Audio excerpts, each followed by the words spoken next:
اعوذ باللہ من الشیطان الرجیم بسم اللہ الرحمن الرحیم یا صاحب الجمال و یا سید البشر من وجهک المنیر لقد نور القمر لا يمكن الثناء كما كان حقه بعد از خدا بزرگ توئی قصہ مختصر رضی اللہ عنہ سیدنا و مولانا محمد صلی اللہ علیہ وآلہ وسلم ما هو اہلو یا رب لک الحمد كما ينبغي لجلال وجهك وعظیم سلطانک رب اشرح لي صدری ويسر لي امری واحلل عقدۃ من لسانی یفقهوا قولی رب زدنی علما رب زدنی علما رب زدنی علما۔ السلام علیکم ورحمۃ اللہ وبرکاتہ۔ میں حافظہ افرا جاوید اسلام آپ سب سے مخاطب ہوں اپنے یوٹیوب چینل انفینٹ اسلام میں آپ سب کو خوش آمدید کہتی ہوں۔ امید کرتی ہوں آپ سب خیریت سے ہوں گے، زندگی پرسکون، پر اطمینان اور ایمان بالخیر گزر رہی ہوگی۔ پارہ نمبر 15 سورۃ الکہف اردو ترجمہ اور تفسیر۔ پارہ نمبر 15 کا آج آخری لیکچر ہے اور سورۃ الکہف کی آیت نمبر 70 تک ہم نے گزشتہ اسباق میں پڑھ لیا۔ آج کے سبق میں ہم آیت نمبر 71 سے آغاز کریں گے اور اسی لیکچر میں پارہ نمبر 16 کا بھی آغاز انشاءاللہ ہو جائے گا۔ تو شروع کرتے ہیں آج کا لیکچر۔ بسم اللہ الرحمن الرحیم۔ فانطلقا حتی اذا رکبا فی السفینۃ خرقها قال اخرقتها لتغرق اہلها لقد جئت شیئا امرا۔ پھر وہ دونوں چلے یہاں تک کہ جب کشتی میں سوار ہوئے تو اس نے کشتی کو چیر ڈالا۔ موسیٰ نے کہا، کیا تم نے اسے اس لیے چیر دیا تاکہ کشتی والوں کو غرق کر دو؟ بے شک یہ تم نے بہت برا کام کیا۔ اب جیسا کہ گزشتہ رکوع کے بالکل اختتام میں ہم نے پڑھا تھا کہ ان دونوں کی ملاقات جب ہوئی اور مزید جو سفر تھا وہ اس شرط پہ طے پایا کہ حضرت خضر علیہ الصلاۃ والسلام نے ان سے کہا کہ آپ میرے سے کسی بھی امر کے بارے میں جو میں سر انجام دوں گا کویشچننگ نہیں کریں گے، اور حضرت موسیٰ علیہ الصلاۃ والسلام نے اس پہ ایگری کیا اور وہ دونوں مل کے سفر انہوں نے شروع کیا۔ اب جیسے ہی سفر شروع کیا ہم نے پڑھا کہ وہ آپ مجمع البحرین کے قریب تھے، وہاں آپ کی ملاقات ہوئی۔ پھر آپ وہ دریا کے بالکل کنارے پہ کشتی کی تلاش میں چلنے لگ پڑے، یہاں تک کہ ایک کشتی آپ کو آتی ہوئی دکھائی دی۔ حضرت خضر علیہ الصلاۃ والسلام اور حضرت موسیٰ علیہ الصلاۃ والسلام دونوں اس کشتی میں سوار ہوتے ہیں، سفر شروع کرتے ہیں کہ کشتی تھوڑی سی آگے گزرتی ہے کہ حضرت خضر علیہ الصلاۃ والسلام کیا کرتے ہیں کہ اس کشتی کے ایک یا دو تختے اکھیڑ دیتے ہیں۔ روایات میں ایک بھی آتا ہے، دو بھی آتا ہے، اور اس کشتی کو جو ہے وہ ڈیفالٹڈ کر دیتے ہیں، ٹھیک ہے، اس میں ڈیفالٹ پیدا ہو جاتا ہے۔ اب حضرت موسیٰ علیہ الصلاۃ والسلام جب یہ امر دیکھتے ہیں کہ یہ کیا، ہم اسی کشتی میں سوار ہیں، یہ کشتی کے جو مالک ہیں ان سے پوچھے بغیر، ان کو اعتماد میں لائے بغیر، اور ان کا کوئی قصور بھی نہیں، ہم سارے اندر ہی موجود ہیں، آپ نے جو ہے اس میں ڈیفالٹ پیدا کر دیا ہے، نقص پیدا کر دیا ہے، تو یہ آپ نے کیوں کیا ہے؟ آپ نے اس کو اس لیے کیا تاکہ ہم سارے اس کشتی میں پانی بھر رہے اور ہم یہ تمام لوگ جو ہیں کشتی میں موجود ہیں یہ غرق ہو جائیں پانی میں؟ یہ تو آپ نے بہت برا کام کیا۔ یہاں پر جو لفظ ہے نا لقد جئت شیئا امرا، امر جو ہے نا لفظ امرن، اس کے لفظی معنی عربی میں خوفناک بھی ہیں، داہیتن سے ریلیٹ کرتے ہیں، ٹھیک ہے، خوفناک ترین بات۔ اور عرب لوگوں سے جب کوئی کام شدید برا ہو جائے نا تب بھی وہ یہ الفاظ اپنی زبان سے نکالتے ہیں۔ تو حضرت موسیٰ علیہ الصلاۃ والسلام نے جب حضرت خضر کو دیکھا کہ انہوں نے کشتی میں سے تختہ اکھیڑ ڈالا ہے تو آپ نے جو سب سے پہلے الفاظ جلدی میں اپنی زبان سے نکالے وہ یہی تھے کہ آپ نے ایسا کیوں کیا تاکہ یہ کشتی اپنے اندر موجود افراد کو لے کر غرق ہو جائے؟ آپ نے بہت ہی برا کام کیا۔ اب ایسے میں کیا ہوا؟ قولا، کہا، الم اقل لک انک لن تستطیع معی صبرا۔ حضرت خضر نے آگے سے رپلائی کیا کہا؟ حضرت خضر کہتے ہیں کہ کیا میں نہ کہتا تھا کہ آپ میرے ساتھ ہرگز نہ ٹھہر سکیں گے؟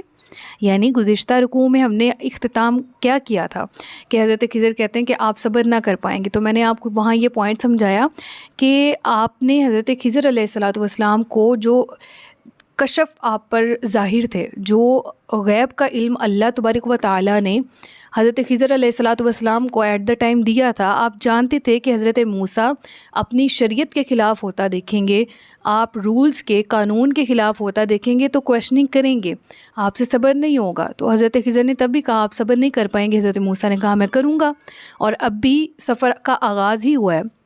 جس کشتی میں آپ بیٹھے ہوئے ہیں وہاں پر آپ موجود ہیں، اور حضرت موسیٰ نے سب سے پہلے کویشچننگ کر دی، ٹھیک ہے، کویشچن پوچھ لیا کہ آپ نے یہ بہت ہی برا کام کیا، آپ نے کشتی کو اس وجہ سے اس میں نقص پیدا کر دیا تاکہ اب یہ بالکل پانی کی سطح پر تیرنے کے قابل نہ رہے اور یہ ڈوب جائے سب کو لے کے۔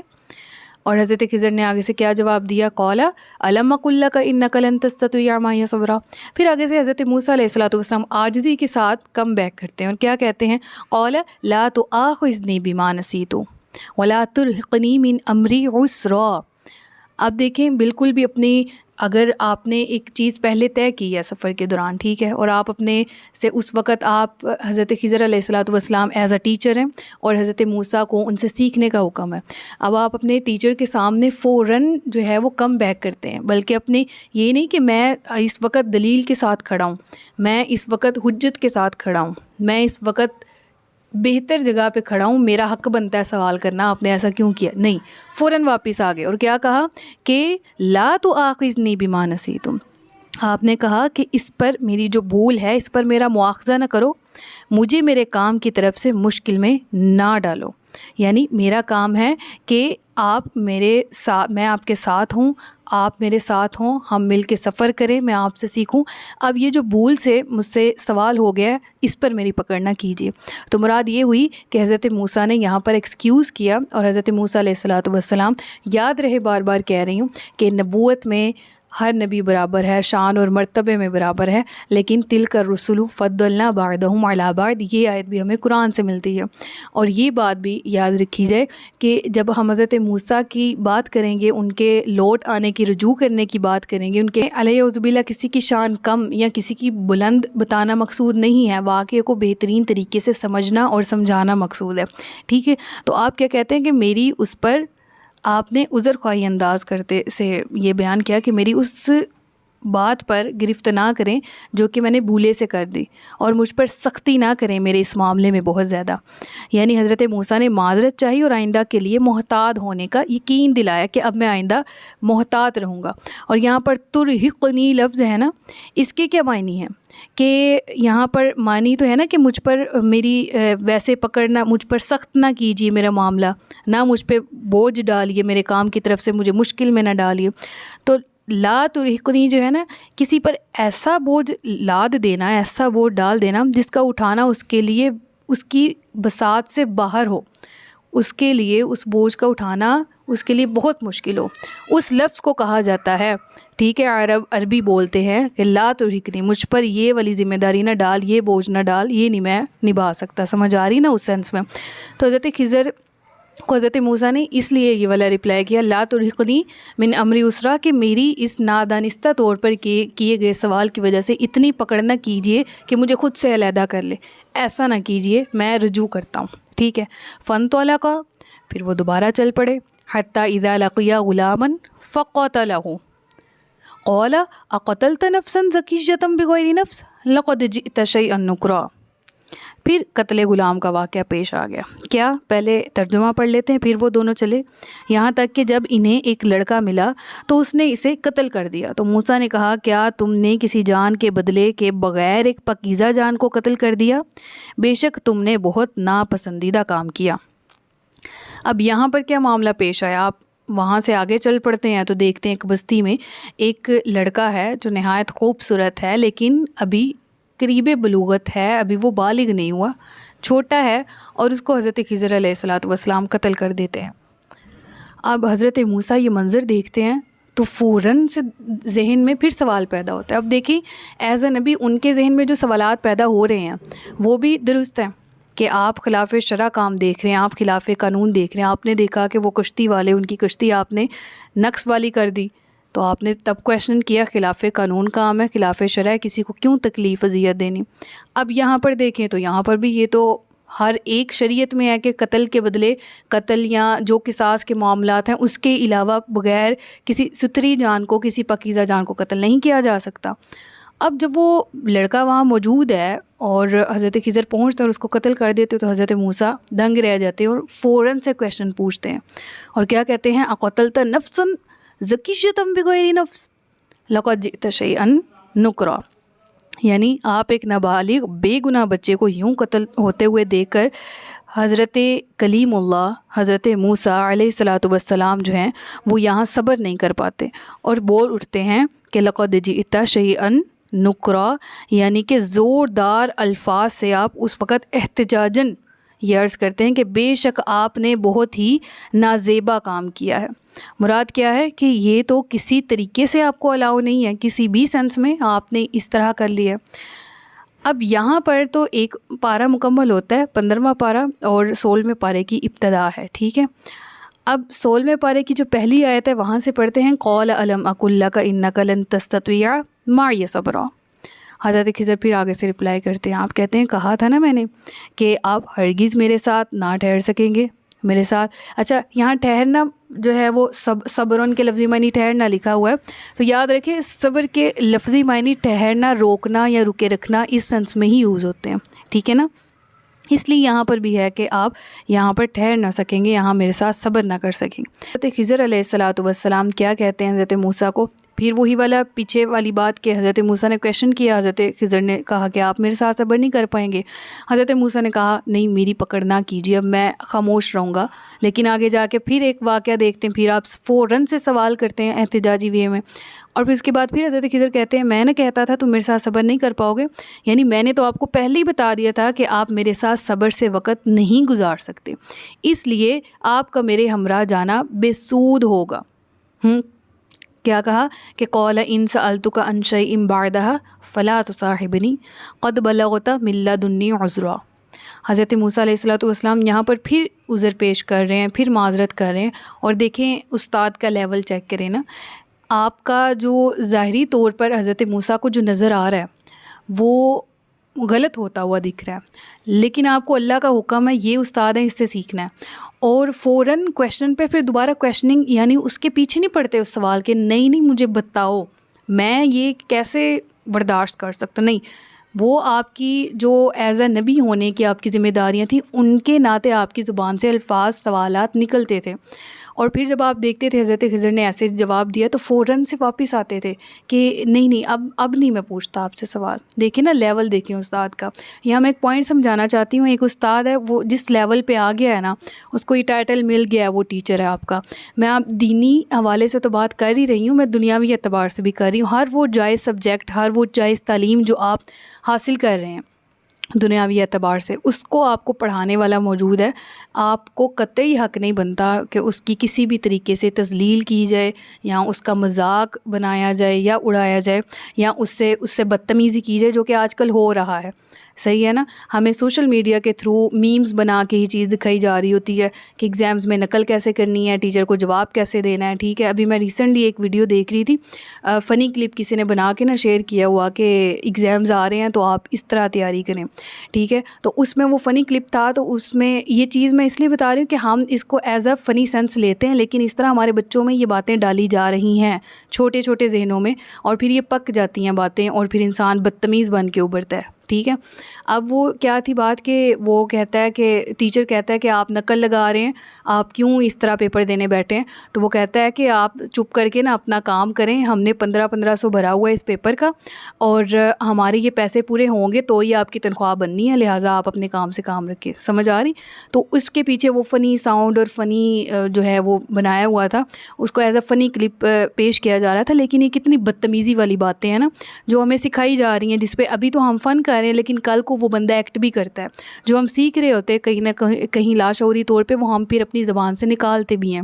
ہمارا کنسیپٹ یہ بنا دیا گیا ہے، ہمارے عربی والے قاری صاحب ہیں تو یہ ہمارے گھر ہمیں پڑھانے آتے ہیں کیونکہ ہمارے امی ابو ان کو پے کر رہے ہیں اس لیے، یا ہم ان سے پڑھ رہے ہیں تو ہم ان کو فیس بھی دے رہے ہیں، یا ہم اسکول پڑھنے جاتے ہیں تو ہم ان کو فیسز دے رہے ہیں، تو ہماری پرنسپل کو یا ہماری ٹیچر کو کوئی حق نہیں بنتا وہ ہمیں ایک لفظ بھی کہیں، کیوں بھئی ہمارے ابو کا یہ رینک ہے وغیرہ وغیرہ۔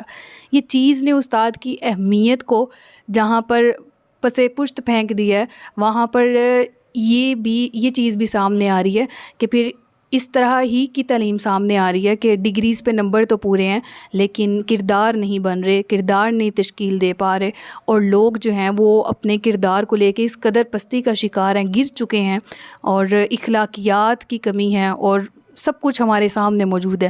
لہٰذا اس رشتے کو، یہ اتنا مقدس رشتہ ہے کہ اللہ نے انبیاء کو بھی انبیاء کے درمیان یہ اس رشتے کو برقرار رکھا. ایک کو سیکھنے والا دوسرے کو سکھانے والا بنایا. اور الرحمن علم القرآن، اللہ نے بھی قرآن سکھایا اپنے حبیب کو. نبی پاک نے صحابہ کرام امتیوں کو ان کے توسط سے ہم تک پہنچا. یہ اتنا عظیم رشتہ ہے استاد کا اور شاگرد کا. اور ہم کیا کر رہے ہیں آج اپنے استادوں کے ساتھ، اور بینگ اے ٹیچر ہمارے ساتھ کیا ہو رہا ہے اس کا بھی ہمیں علم ہے. لہٰذا being a teacher, being a student, ہم لوگوں کو کس طرح سے فیس کرنا ہے معاملات کو، کس طرح سے پیش آنا ہے ایک دوسرے کے ساتھ، یہ ہم اس واقعے سے ہی سیکھیں گے.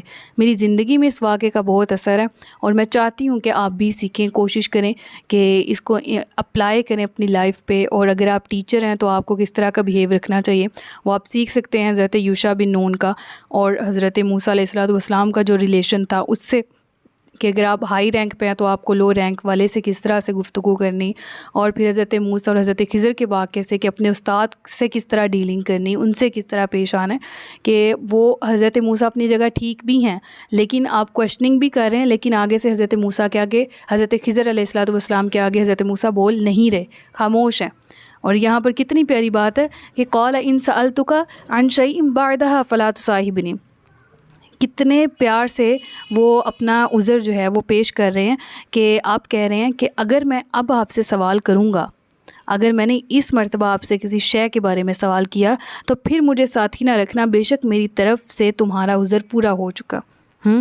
یعنی پھر میں آپ سے کویشچننگ نہیں کروں گا کہ آپ نے مجھے اپنا رکیب سفر کیوں نہیں رکھا، آپ نے مجھے اپنے سفر میں کیوں نہیں ساتھ رکھا. پھر مجھے معلوم ہے کہ میری طرف سے آپ کو عذر پہنچا ہے، بس اب کی بار مجھے دوبارہ سے چھوٹ دے دیجئے، اب کی بار مجھے اپنے ساتھ رکھ لیجئے.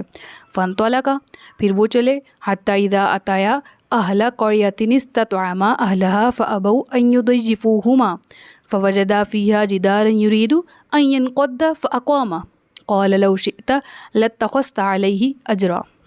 اب یہاں پر کیا ارشاد ہے کہ وہ پھر چل پڑے یہاں تک کہ جب ان کا گزر گاؤں والوں کے پاس سے ہوا تو انہوں نے ان سے کھانا طلب کیا، تو انہوں نے صاف انکار کر دیا ان کی میزبانی کرنے سے.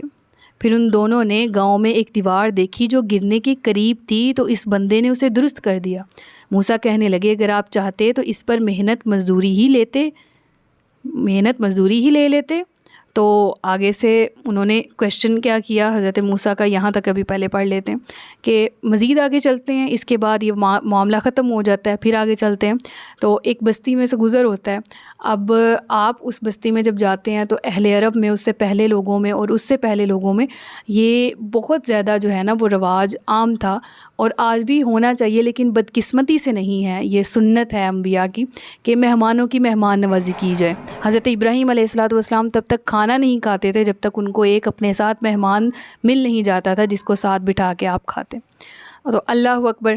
بات کرتے ہیں دوبارہ سے کہ آپ اس بستی میں سے گزر ہوتا ہے، تو اب سفر کی وجہ سے تھکاوٹ بھی ہے، بھوک کے آثار بھی موجود ہیں، تو آپ اس بستی والوں کو کہتے ہیں کہ ہماری مہمان نوازی کی جائے. اور پہلے دور میں یہ عام تھا، ٹھیک ہے، ہمارے یہاں مہمان آتا ہے، ہم اس کی اس طرح سے خاطر تواضع نہیں کرتے، الا ماشاء اللہ ہمارے بہت ہی قریبی آ جائیں، ہمیں ان سے کنسرن ہے تو ہم ان کی بہت کھانا بھی پک جاتا ہے ان کے لیے. ورنہ کسی مہمان کو تو ہم پانی تک کا نہیں پوچھتے، بس آئیں بیٹھیں اور آپ جانے والے بنے. ہمارے رویے اس قدر گر چکے ہیں. لیکن پہلے دور میں نا یہ عام تھی بات کہ کوئی گزر رہا ہے، راہ گیر ہے، مسافر ہے، وہ دوسرے کو کہتا تھا کہ آپ ہماری تواضع کریں، اور جس کو کہا جاتا تھا تو اس بندے کا کہنا بھی معیوب نہیں تھا، اور جس کو کہا جاتا تھا اس کے گھر میں اور کچھ نہیں، صرف جانوروں کا دودھ ہی ہوتا تو وہ پیالے میں رکھ کے پیش کر دیتے کہ یہ لے لیجئے، ہمارے پاس اور کچھ نہیں ہے، آپ اس سے اپنے پیٹ کو بھریے، آپ سفر میں ہیں اور آپ کی جو تقاضا ہے وہ جائز ہے کہ ہم آپ کی مہمان نوازی کریں. تو یہ عام تھا. اسی طرح حضرت موسیٰ علیہ السلام نے، اور وہاں جا کے جب انہوں نے کہا کہ ہماری مہمان نوازی کی جائے تو انہوں نے صاف انکار کر دی. بستی والوں نے کہا انکار ہے ہماری طرف سے، ہم نہیں کرتے، صاف انکار. تو اب وہاں پر دیکھا گیا کہ ایک جھکی ہوئی دیوار تھی، وہ دکھائی دی، اور یوں معلوم ہوتا تھا کہ اب بھی گری ہی گری. تو حضرت خضر نے دیکھا تو فوراً اس کی مرمت کر کے اسے درست کر دیا. اب اس پر کسی سے مزدوری کا مطالبہ بھی نہیں کیا، جو کہ جائز تھا. آپ کسی کا کام کریں، آپ مطالبہ کر سکتے ہیں کہ میں نے یہ کام کیا ہے تو اتنے روپے مجھے درکار ہیں. حضرت موسیٰ نے پھر ان سے فرمایا حضرت خضر سے مخاطب ہو کے کہتے ہیں کہ عجیب گاؤں ہے کہ یہاں پر رہنے والوں نے اتنی بے مروتی کا ثبوت دیا کہ ہم نے اپنے منہ سے کہا کہ ہماری مہمان نوازی کرو اور وہ آگے سے کہہ رہے ہیں کہ ہم نے نہیں کرنی، اور آپ ہیں کہ آپ نے ان کی گرتی ہوئی دیوار کو بلا معاوضہ درست کر دیا۔ یعنی آپ مطالبہ ہی کر لیں، کم از کم مطالبہ کر لیں تھوڑے سے مال کا، تاکہ ہم اس کے ذریعے کچھ اپنا جو سفری معاملات ہیں ان کو درست کر سکیں۔ لہٰذا حضرت موسیٰ نے یہاں پر پھر جب کویشچن کیا نا تو حضرت خضر نے ان کو جواب دیا قال ھذا فراق بینی و بینک۔ یہ آیات جو ہے نا وہ آج بھی میرے دل پہ ویسا ہی مجھے وہ والی فیلنگ دیتی ہیں کہ جب پہلی دفعہ میں ان کو پڑھ رہی تھی، کہ حضرت خضر آگے سے کہتے ہیں قال ھذا فراق بینی و بینک سأنبئک بتأویل ما لم تستطع علیہ صبرا۔ کہا گیا کہ یہ میری اور آپ کی جدائی کا وقت ہے، اب میں آپ کو ان باتوں کا اصل مطلب بتاؤں گا جن پر آپ صبر نہ کر سکے۔ تو پھر وہ باتیں کیا تھیں اور وہ کیا ریزنز تھے جو آپ نے سب سے پہلے کشتی کو اکھیڑا، پھر آپ نے ایک جو نابالغ بچہ ہے اس کو قتل کیا، اور پھر ایک دیوار درست کی جس پر آپ نے مزدوری کا مطالبہ بھی نہیں کیا، حالانکہ اس وقت آپ کو ضرورت تھی اور آپ کا حق بنتا تھا کہ آپ ان سے مزدوری لیتے۔ تو ایسا کیوں حضرت موسیٰ کے کویشچنز تھے، ایسا کیوں ہوا؟ اور حضرت خضر نے اس وقت رپلائی نہیں کیے کیونکہ اللہ کا آپ کو حکم تھا یہ تمام امور کرنے کا اور ایک بہتر وقت پہ جواب دینے کا۔ پھر آپ فرماتے ہیں کہ سأنبئک بتأویل ما لم تستطع علیہ صبرا، کہ اب میں آپ کو ان باتوں کا مطلب سمجھاتا ہوں جس پر آپ نے صبر نہیں کیا۔ وہ باتیں کیا تھیں انشاءاللہ نیکسٹ لیکچر میں پڑھیں گے، ابھی کے لیے وقت مکمل ہوتا ہے۔ صدق اللہ العلی العظیم و صدق رسولہ النبی الکریم۔ سچ فرمایا اللہ نے جو عصمت والا ہے۔ اپنا بہت سا خیال رکھیے گا، مجھے دعاؤں میں یاد رکھیے گا۔ تاجدار ختم نبوت زندہ باد، پاکستان ہمیشہ زندہ باد۔ السلام علیکم ورحمۃ اللہ وبرکاتہ۔